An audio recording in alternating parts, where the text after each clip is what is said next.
Përshëndetje të nderuar miq, do të flasim për konfliktin në lindjen e mesme. Bota është e tronditur për atë që ka nisur, por nuk dihet si do të përfundojë. Për skenarët do të flasim me generalin Mështorakun Mallor, general brigadës Det Prenga.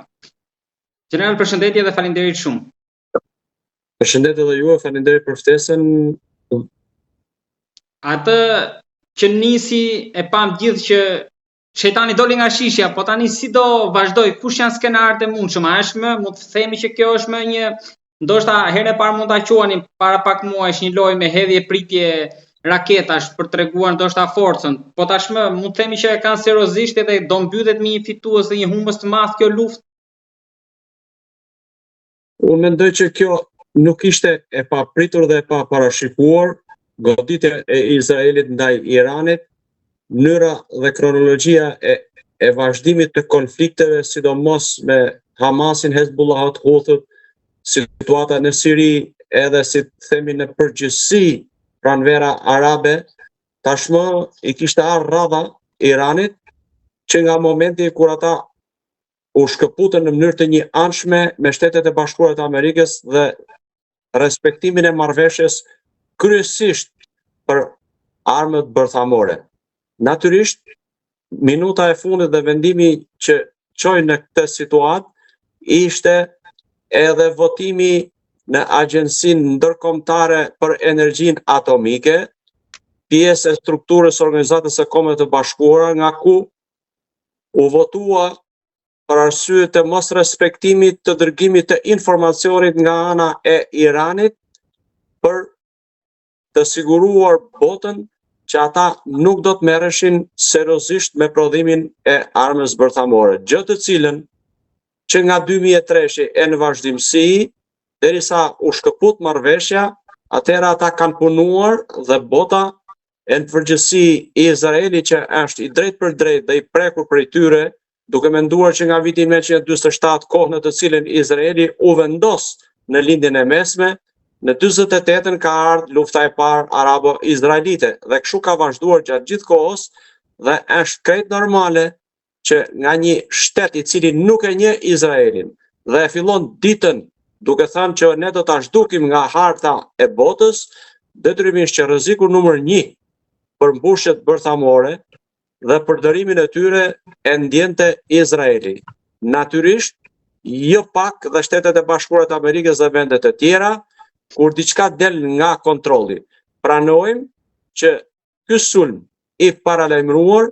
mendoj se ishte nga më të paparit deri tani në të gjitha llojet e konflikteve që ne kemi përjetuar, por mbi gjitha jemi informuar e kemi lexuar. Për sa i përket asaj eksaktësie dhe disipline të jashtëzakonshme në realizimin e goditjeve të objektivave brenda territorit e shtetit Iran. Mund të bëhej kjo pa Amerikën, pasi Trump ka deklaruar që kishin informacion, por nuk kishin gisht, pra nuk e ndihmuan Izraelin. Ju besoni që mund të jetë bërë kjo pa shëban? Ajo që është paraqitur në skenën diplomatike dhe të deklarimit nga ana Shteteve të Bashkuara të Amerikës, duke filluar nga presidenti, nuk duhet marrë ashtu siç thuhet, pasi është relativisht e pamundur, do thosha, pa mbështetjen e Shteteve të Bashkuara të Amerikës të realizohet një sulm kaq preciz, kaq i saktë dhe mirë organizuar, pasi po marr vetëm një shembull. Megjithësi F-35 avionët për cilët Izraeli ka përdorur për të bombarduar objektivat brenda territorit, natyrisht edhe për eksaktësi goditjen e objektivave ka bashkëpunuar edhe me shërbimin e fshehtë Izraelit, Mossad dhe strukturat e tjera shtetërore, të cilat kanë qenë drejt për së drejti në terren, sepse është e pamundur që ketë kaq eksaktësi goditje pavarësisht teknologjisë dhe zhvillimit të kësaj teknologjie nga ana e Izraelit. Kështu që këta avion të bëjnë 1700 km vajtje, dhe 1700 km, 3400 km është e pamundur që ata me një furnizim të realizojnë të dhe këtë e realizon vetëm Shtetet e Bashkuara të Amerikës me avionët që e krijojnë mundësinë e furnizimit në ajër. General, si ka mundësi që u kapi pa përgatitur Irani kur edhe në fshatin më të largët të Shqipërisë doli lajmi që nga Iraku ambasada amerikane po tërhiqte personelin. Pra, diçka po zihente në linjën e mesme dhe po përgatitej një sulm. Si ka mundësi që gjenerale tani të Iranit u vranë gjumë? Realiteti është që edhe në situatë lufte ka shkëmbim të turneve që mund të qëndrojnë në gatishmëri, sa është e pamundur të qëndrosh gjatë gjithë kohës 24 orë non-stop në gatishmëri. Në këto kushte, megjithatë ata pak a shumë e dinin, por nuk dinin momentin në të cilin do t'ishte fiks goditja. Dhe ata shfrytzuan relativisht edhe natën, sepse në të hyrë të ditës së premte, ditës djeshme, datës 13, pra pas mesnatës, ata ndërmorën me njëherë sulmin e gjithanshëm me avion dhe goditen me raketa, rreth 200 avion që u angazhuan, pa folur këtu edhe për angazhimin e trupave në terren dhe dronët që kanë patur për azhesimin dhe goditjen e objekteve që ata kanë patur në listën e tyre. General, përgjigja e Iranit deri tani ka qenë me disa raketa, janë disa të vdekur në Izrael dhe të plagosur, por sa është fuqia, deri ku mund shkojë kapaciteti? Është relativisht e vështirë të themi eksaktësisht për mundësi dhe kapacitetet që Irani ka, por reagimi i tyre ka qenë, po të thushemi njëhershëm nëpërmjet droneve, të cilat nga ajo e famshmja kupola e hekur të mbrojtjes kundërajrore, rreth mbi 90% të tyre janë asgjësuar para në objektiv, pas saj detyrimisht që mundësia më e mirë e goditjes dhe përdorimit të raketa është me raketa balistike nga ana e Iranit, që i ka në numër, bëhet fjalë pa marrë përsipër se po jap një shifër sakt mes 2.000 dhe 3.000, por që edhe ato në momentet e para, mënyra e shpejtë, e sakt, e fshehtë e veprimit e ka paralizuar dhe nuk ka patur mundësi Irani që të veprojë nëpërmjet raketave balistike për të goditur dhe për të kundërpërgjigjur në mënyrë të shpejtë. Gjatë ditës së djeshme, natyrisht, pasi ka pushuar faza e parë e sulmit izraelit, ata kanë hedhur rreth 150 raketa balistike, të cilat janë shumë më të fuqishme se sa dronët që mund të përdoren me vetë shkatrim në objekte që mund të godasin, dhe një pjesë e tyre ka rezultuar që të godasin në objektet izraelite si në Tel Aviv edhe në Jeruzalem, pavarësisht mbrojtjes të jashtëzakonshme që nuk e ka asnjë vend tjetër i botës kaq në mënyrë perfekte të organizuar për të identifikuar, për të kapur dhe për të azhësuar objektet që vinë nga ajri në territorin izraelit. Gjithsesi, një pjesë e tyre kanë shpëtuar, nuk mund të themi se sa në numër dhe ku kanë goditur, cilët kanë qenë objektet që kanë goditur, por natyrisht dhe ata e dinë që është e pamundur që të 100% të tyre të azhësohen në ajër. Në këto kushte, mbrojtja kundërajrore ose ajo, si më themi, rrjeta e hekur të mbrojtjes kundërajrore të Izraelit, deri tani ka qenë perfekt, ka funksionuar në mënyrë në perfeksion dhe ka qenë e shumë e suksesshme, do thosha. Nuk e dim dhe jemi të bindur se sa do të arrijë të rezistojë për të përballuar goditjet e tjera që mund të jenë në të njëpasnjëshme me anën e raketave balistike. Gjithsesi, kjo nuk erdhi si një rufe në qiell të hapur, pasi Shtetet e Bashkuara të Amerikës, në veçantë po dhe Izraeli arritën që të shkëpusin kontaktin dhe mundësinë e sulmit nga Irani me trupa toksore Izraelit, pasi Jordania dhe Siria që janë në kufi toksor me te, nuk kanë mundësi, kurse distancat rreth 1500 km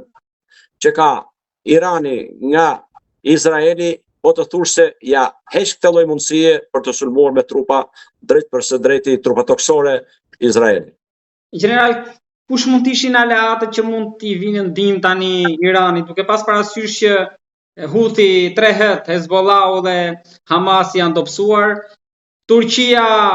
u kënaq me Sirinë, Arabia Saudite normalisht marrëveshje me SBA-n, Kina, pra nuk edhe konfliktet e tyre sunit shiit që janë të vjetra, Rusia ka konfliktin e vet në Ukrainë, kush mund t'i vi në këto momente në krah? Unë mendoj që nga duke marrë në konsiderat deklaratat dhe reagimet e liderëve botëror, duke parë realitetin dhe bashkëpunimin e Rusisë me Shtetet e Bashkuara të Amerikës, qëllimi i parë mendoj se ka qenë i Trumpit për ta shputur Rusinë nga bashkëpunimi me Kinën, dhe qëllimi i dytë është ky që u realizua për të marrë miratimin në një farë mënyrë të Rusisë si aleate shumë e rëndësishme e Iranit, dhe këtë ja ka marrë Shtetet e Bashkuara të Amerikës, sepse edhe vetë Rusia ka deklaruar dhe nuk do që Irani të jetë shtet me armatim bërthamor. Kështu që në këto kushte nuk besoj se ka asnjë shtet, pavarësisht mënyrës së reagimit të liderëve të tyre, që mund t'i vijë në ndihmë reale dhe në mbështetje me masa, si mund të themi, ushtarake në ndihmë Iranit. Kështu që unë nuk besoj se do të ketë në një shtet që do t'i vijë realisht në ndihmë, duke mos lënë në një anë deklaratat që këto shpesh bëhen në aspektin diplomatik dhe për kortezi. Po mbështetja nga Kina deri ku mund shkojë, duke qenë se naftën pjesën më të madhe e merr nga Irani? Kina nuk besoj, për arsye të pozitës gjeostrategjike dhe të distancës së madhe, nuk besoj që do të jetë mbështetëse e drejt për drejt, thjesht vetëm do të ketë disa deklarata dhe reagime për të thënë që ne e dënojmë sulmin izraelit dhe jemi në mbështetje e në përkrahje të Iranit, por nuk besoj, e kjo kaq do të ngelet dhe nuk besoj se do të ketë mbështetje më të madhe. Megjithatë, askush nuk do donte që kjo të vazhdonte pafund, pasi nga interesat gjeopolitike kalojmë te ata gjeoekonomike, furnizimin me naftë, por edhe ngushtisa e Hormuzit. Ju si mendoni, mund zgjas pafundësisht kjo, duke marrë shembullin edhe të Ukrainës pra një konflikt që vetëm vazhdon? Jo, nuk besoj që do zgjas kaq shumë e pafund, por objektivat e veta Izraeli për realizimin e goditjes së objekteve kryesisht të siteve bërthamore të laboratoreve që bëjnë pasurimin e uraniumit, ku ata e kanë pas të lejuar deri në 3% për nevoja ekonomike, por kanë arritur deri në 60% dhe ata i kanë dhënat e sigurta nëpërmjet strukturave të fshehta të tyre, dhe jam i bindur që ata kanë arritur dhe parashikosh që në një kohë shumë të shpejtë ata të realizonin, pavarësisht mënyrës e formës e përdorimit, të realizonin prodhimin e disa mbushjeve bërthamore, që do të ishte një rrezik i madh, se pastaj do të hapte vërtet portat e ferrit, siç e kanë pranuar dhe dy liderët izraelit dhe ai iranian, lideri me fjalë Ajtullahu, që e kanë lideri shpirtëror i tyre, që e kanë pranuar që tashmë portat e ferrit janë hapur për Izraelin dhe Iranin, dhe besoj që Izraeli nuk do të rrihet derisa të arrijë që të nxjerrë jashtë funksionit dhe përdorimit këto lloj laboratorësh që parashikohet që mund punohet dhe mund prodhohet deri 9 mbushje bërthamore. Mënyra e përdorimit dhe hedhjes tyre do të jetë e ndryshme, por po prodhu forma për ta hedhur apo për ta lëshuar gjendet. Kështu që nuk që pa objektiv, pjesa e asgjësimit nga 6 deri në 10 të shkencëtarëve, pjesë e strukturës së energjisë atomike në Iran. Zoti Prenga, mendoni që Izraeli ka kapacitetet për të arritur deri tek Khamenei për ta goditur? Nëse dëshiron, por nuk besoj se është ky objektivi. Ai në deklaratën e djeshme të Netanyahu që doli, i bëri thirrje edhe popullit iranian të bashkohen rreth flamurit të tyre. Ata deklarojnë që ne kemi qenë dhe ne nuk kemi kundra popullit iranian, po të marrin fatet e veta në dorë dhe të bashkohen rreth flamurit e të ndërtojnë demokracinë në vendin e tyre. Jam i bindur që edhe strukturat e tjera, përfshirë dhe ata që opozita iraniane që është në Shqipëri, por dhe të tjerë struktura politike që janë brenda Iranit, ky është një moment i artë që ata mund dhe duhet ta shfrytëzojnë për të rrëzuar këtë lloj sistemi qeverisës në Iran. Zoti Prenga, si mund shpjegohet që kemi 7 milion izraelit aty, 400 milion musliman këtej, ndërkohë që bëjnë zapet Amerikën? Izraeli me teknologjinë, me bazën ekonomike që ka, por mbi gjitha me mbështetjen e Shteteve Bashkuara të Amerikës, ka qenë, është dhe do të mbetet një nga shtetet më të fuqishme, më moderne që do të arrijë të godas për të mbijetuar. Pra këtu, në qoftë se Irani çdo ditë, siç e theksova pak më parë, që Irani strukturat e drejtimit të Iranit, jo qytetarët dhe popullsia e Iranit, gdhihen në mëngjes dhe thonë do të zhdukim Izraelin nga harta e botës, detyrimisht që palës tjetër kundërshtare siç është Izraeli, i lind për detyrë që të mbijetojë dhe mbijetesa sigurohet nëpërmjet asaj që ne ushtarakisht e quajmë mbrojtja më e mirë është sulmi. Zoti Prenga, po Turqia në këtë mes, Erdogani, si e lexoni, nuk ka pasur reagime, ndërkohë që më parë ka qenë i ashpër me Izraelin, e rrezikon një zgjerim konflikti Turqin apo u kënaq me Sirinë edhe Nuk besoj, ju e thatë fiks në atë fjalën ma morët nga mendimi im tamam, siç do doja ta shpjegoja pak më tutje. Mendoj që ai e ka vlerësuar situatën dhe nuk që e pa vend kur Shtetet e Bashkuara të Amerikës ja besuan Turqisë Sirinë. Dhe kjo besoj se është më se mjaftueshme për Turqinë,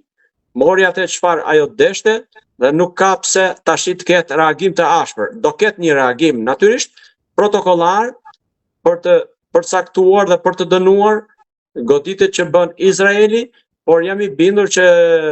për sa kohë ai e ka bërë dhe ka qëndruar thjesht në kuadrin e deklaratave me sulmet që janë organizuar nga Izraeli në Palestinë, duke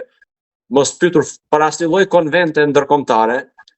dhe për asnjë lloj ligji ndërkombëtar, jo vetëm me strukturat e Hamasit dhe Hezbollahve e Houthit, por edhe duke përfshirë e duke arritur të godas edhe në qendrat e grumbullimit të refugjatëve ku merrin ushqimin, do të thotë që Turqia dhe presidenti i saj Erdogan ka rënë në ujdi për të realizuar këtë skenar. Po ne si prekemi nga ky konflikt në mënyrë direkte apo indirekte? Ne prekemi në mënyrë indirekte, jo se jemi edhe direkt jashtë rrezës së veprimit, po që se duan të përdorin gjithë kapacitetin dhe arsenalin e tyre luftarak, sepse ne jemi brenda rrezës së mundshme të raketave me largëhedhje të madhe që mund të kapemi, por nuk besoj se do marr që do të thotë kjo, më shpjegoni do të më thjesht, pra cilat raketa mund na prekin ne? Raketat që kanë largëhedhje deri në 2000-3000 kilometra, ne jemi brenda rrezës së veprimit. Pra nëse do përdoren nga Irani. Po, nëse Irani do të destabilizojë në përgjithësi dhe ta përdorë këtë lloj strategjie, ai mund të godasë të gjitha vendet që janë brenda kësaj rrezë veprimi. Dhe ne jemi brenda 2000 metër. Po, ne jemi brenda saj. Kështu që mund ta bëjnë një gjë të tillë, por nuk besoj e para, pavarësisht se ne jemi brenda aleancës Atlantikut Veriut dhe ne nuk kemi asnjë lloj kapaciteti për të siguruar një mbrojtje të tillë e për të përballur me sulme të tilla, sepse niveli i strukturave të forcave armatosore që janë ato të veprimit të vijës parë dhe modernizimi i forcave armatosore akoma nuk ka arritur në këtë nivel që ne të mund t'i bëjmë ballë. Edhe Izraeli vetë dhe vendet e tjera, kudo që janë, edhe Ukraina që ka 3 vjet që është luftë 39 muaj me Rusinë, i ka bërë ballë aq sa ka mundur, thjesht dhe vetëm nëpërmjet mbrojtjes kundërajrore të marrë nga Shtetet e Bashkuara të Amerikës. Pra nuk kanë shumë shtete, nuk e kanë këtë lloj kapaciteti, aftësie dhe mundësie për të përballur dhe për të, si më themi, parandaluar sulmet, apo qoftë dhe për të eliminuar pasojat që mund të ndodhin. Kështu që në këto kushte jam i bindur që ata nuk do të arrijnë ta përdorin, do të përqendrohen atje sepse kostoja ekonomike është e lartë, ne në mënyrë të indirekte afektohemi, pasi po të marrim konsiderat ditën e dieshme pas 5-6 orësh, brenda një kohë shumë të shkurtër, bursa e çmimeve të naftës edhe shumë gjërave tjera ndryshoi, duke pësuar një rritje relativisht të madhe. Kështu që në aspektin ekonomik, e gjithë bota afektohet dhe ndikohet nga kjo lloj lufte. Zoti Prenga, po duke parë konfliktin në Ukrainë, këtë në lindjen e mesme, mundet që duke përfituar nga kjo situatë, Serbia vënte në invazion Kosovë, edhe nuk do kishte i mendjen ai shumë ndoshta sa në lindjen e mesme dhe sa në Ukrainë? Po, kjo është pjesa negative e një konflikti të madh, sepse hiqet vëmendja nga konfliktet rajonale që ato që janë edhe ato tjera që mund të ndodhin. Asnjëri nuk mund t'jap garanci në pikat më të dobta që ndodhen në Ballkan, janë Bosnia e Hercegovina 1 dhe veriu i Kosovës 2. Të dyja këto janë pikat të dobta ku konflikti mundet në çdo çast të shpërthejë, natyrisht duke marrë dorën e shtrirë të Rusisë në Ballkan që është Serbia, por kjo duhet parë në aspektin strategjik që Evropa përgjithsisht ka vepruar si një makinë e vjetruar dhe shumë e ngadalë, me masat konkrete që duhet të marrë, dhe ajo u kthy ke pjesa e sigurisë vetëm atëherë kur presidenti i Shtetit Bashkuar të Amerikës për herë të dytë që erdhi në shtëpinë ovale, në zyrën ovale, Trumpi ju imponua NATO-s dhe gjitha vendeve antare që nëse doni siguri ju duhet paguni, pra të rrisni koston për buxhetin e mbrojtjes. Dhe realisht asnjë vend akoma nuk është në nivelin e kërkuar të përgatitjes për të siguruar mbrojtje individuale të tërësisë territoriale të shtetit të vet. Kjo pjesë i përket dhe është një barë përgjegjësie e madhe edhe për shtetin shqiptar dhe strukturat e veta, ku duhet të marrin masa se pavarësisht se ne jemi prej 16 vitesh antar të Aleancës Atlantikut Veriut NATO, përsëri nuk do të jetë e mundur që kjo aleancë të veprojë në shumë drejtime dhe në mënyrë të shpejtë e menjëhershme. Dhe për të përgjigjur këtyre situatave që ju pyetët në lidhje me një konflikt të mundshëm që mund të hapet, qoftë në veriun e Kosovës apo në Bosnjë e Hercegovinë, këtë është përgjegjësi e vetë shteteve dhe duhet të marrin masa e ta vlerësojnë situatën si kritike për të mund t'ju përgjigjur në një rast të mundshëm që asnjëri nuk mund t'jap garanci që nuk mund ndodh. Zoti Prenga, kam një pyetje të fundit, kjo ndoshta mund të ishte e para, por konfliktet edhe situata na ka çuar me Ukrainën edhe Rusinë dhe lindjen e mesme, por në rast të marrim skenarin më të keq për situatën tonë brenda që nuk do të ishte NATO, nuk do të përgjigjet NATO. Ne sa mund t'i rezistojmë një konflikti, sa ditë, sa orë, ose sa mundësi kemi mobilizim? Kjo relativisht është e vështirë. Strukturat e para dhe që kanë detyrim kushtetues për të reaguar në mënyrë të menjëhershme janë strukturat aktive të forcave të armatosura dhe strukturat e tjera që shteti shqiptar i ka dhe përgjigjen për çështjen e sigurisë kombëtare. Por natyrisht kjo është një situatë me disa skenar që janë bërë këta skenar, se në bazë të këtyre skenarëve ka dalë dhe është botuar e miratuar në kuvend strategjia e sigurisë kombëtare e në vazhdim të saj strategjia ushtarake dhe të gjitha planet afatgjat të zhvillimit dhe të veprimit në raste të tilla. Ka disa skenar të cilët janë marrë në konsiderat para se sa kjo si thua strategjia e sigurisë kombëtare është miratuar në parlament dhe ka dalë nga parlamenti për të përkthyer në plane afatgjate veprimit tek forcat e armatosura. A jemi ne dhe a kemi mundësi, unë do ta ndaja në dy pjesë. Për sa i përket trupës ushtarake, është e mirë trajnuar dhe e mirë përgatitur, por nuk mjafton kjo, për sa kohë përballjet pavarësisht modernizimeve shkojnë edhe në raporte forcash, por në raporte edhe armatimi që do të përdoret në të tre komponentët, siç janë komponenti toksor, komponenti detar dhe komponenti ajror. Për të thënë e për të qenë të ndërgjegjshëm se përmirësimi i gabimit fillon kur ti e njeh të metën që ke, do thosha që ne nuk jemi në nivelin e kërkuar dhe të dëshiruar për të siguruar tërësinë territoriale toksore të vendit tonë pa ndihmën dhe mbështetjen e Aleancës Atlantikut të Veriut. Sepse kjo ka të bëjë edhe jo vetëm me trupën aktive, por ka të bëjë edhe me komponentet e tjerë siç janë struktura rezerviste dhe popullata, qytetarët e mobilizuar, sepse Izraeli filloi luftën, por mobilizoi më njëherë komponentin rezervist, kështu që ne elementet e komponentit rezervist kemi një kohë gjatë që ka thjesht dhe vetëm një vendim Këshillit Ministrave, por akoma nuk është përkthyer në struktura që ato të jenë nga dishmëri për të përgjigjur dhe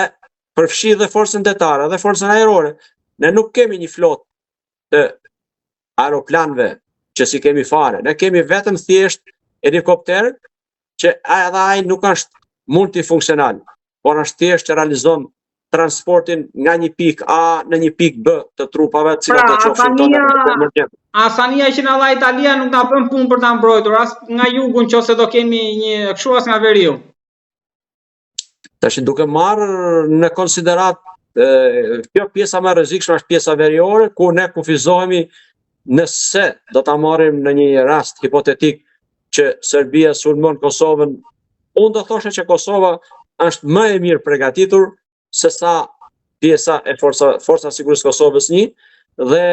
reagimi i NATO-s nëpërmjet KFOR-it, që duke parë rrezikshmërinë dhe kërcënimet që ekzistojnë në kufi e në veçanti në pjesën